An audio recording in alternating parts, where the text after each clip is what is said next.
one of our original, I don't know what you would call it except a commission. An original commission from our Creator is that we were to move about on the land, but in a specific way. The Creator gave us this earth, and as a spiritual people, that's what we were to maintain, was a spiritual relationship. And all the things that we've learned, all the things that we were taught, were ways to maintain that relationship. Corn is our symbol of life. It is our sustenance. It is the plant that we have the greatest and most direct relationship with through the many generations of our life as Pueblo people.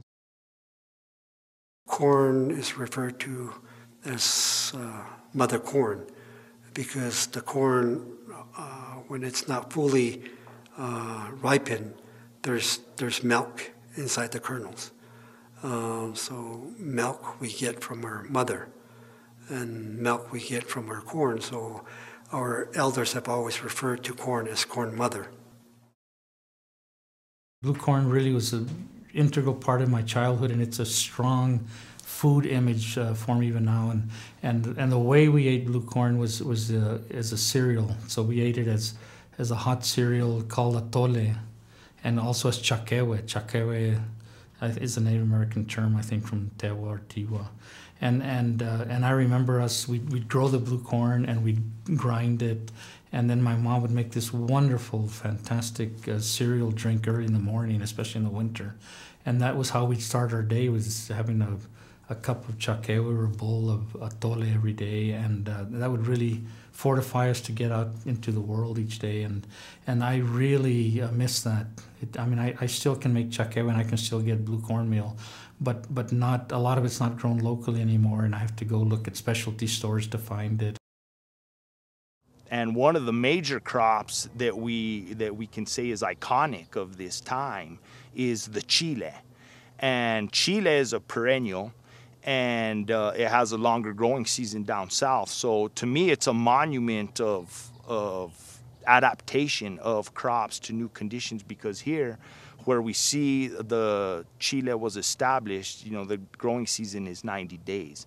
So it was the annualization of a perennial. Some of the wild foods that are very important to Native people in this area, number one would be the piñon. And there are, in many of the pueblos, creation stories about the pine nut. And during times of famine, when there was no wild game, for instance, bison, elk, venison, quail, the turkey has always been domesticated here, pine nuts literally sustained the Pueblo people. I think that most of the old varieties of apples have disappeared. There's a few left, and doing some of the research, I found that there might have been about 400 varieties of apples in New Mexico as late as the 1940s.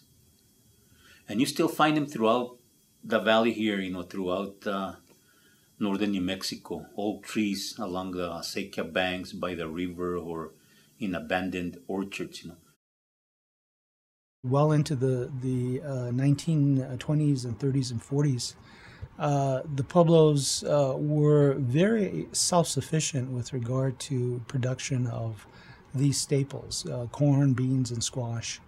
And I think after World War II, some of that resilience and also that reliance, as well as that sustainability within the communities to create their own food base began to diminish significantly.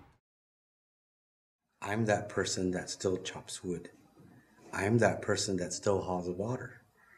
I'm that person that's raising 3 kids, showing them how to farm, showing them how to live off the land.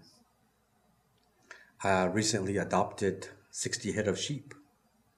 And again, my children are out there with me. My youngest one is 2, and her favorite word is "ma." So I am that person that still farms and has livestock. Napama practices, which is growing dry crop corn. And now our neighbors upstream might be growing sweet corn, hundreds of acres of sweet corn. And your little plot gets pollinated from these different corns. And so it doesn't grow as well as regular Napama corn would grow. And I've had that happen to me a few times where I planted all white corn, my neighbor planted blue corn, my whole crop turned blue and white. So again, I have to restart that small seed again. And by doing that, I usually go into other tribes looking for Napama planters. And they're hardly ever out there anymore. Napama is a practice that has been practiced throughout different tribes for hundreds of years. Now there's different kind of Napama practice. There's the dry crop farming. There's also practices where they got the farm ready the year before by creating berms to slow the water down so it can start saturating the dirt. In this area, if it was going to be a particularly wet year, and you would know that by monitoring the snowfall, watching the snowpack in the mountains, you would have an idea of what the irrigation season was going to be like. So if you knew you're going to have a lot of water, then you could plant those crops, namely corn, peas, the different crops, squash, that require water. If you were seeing that you had a meager winter snowfall, then you would break out the other toolbox, which would be lentils, garbanzos, beans, and so in different years, you would be variably successful with these different strategies, which would ensure food security over the long term. If we can show younger Hispanos in northern New Mexico that the land has incredible value for growing crops and that they can succeed in the 21st century economy, global economy, at a very high level, not just subsistence, but at a very high level, through organic farming and by doing all the traditional crops through an organic lens, I think we can get them to stay on the land and to recommit to what was a traditional lifestyle. Now, writers like Kunstler in his book, The Long Emergency, have talked about the fact that he believes, or he projects, that in the next 50 or 75 years, certainly in the next 100, we'll probably see the end of this 200, 300-year period of modernity, which means we're not going to be able to get cheap crops from around the world. We're not going to get cheap clothes from around the world because there will be no way to get those products to us, to local markets. And so that we're going to have to essentially go back to the future. And that future is going to be us reconnecting with neighbors, us growing our own gardens, us finding everything we need within a 50-mile radius of where we live. I think that Native communities could definitely participate more and benefit from a local food economy because that's our tradition.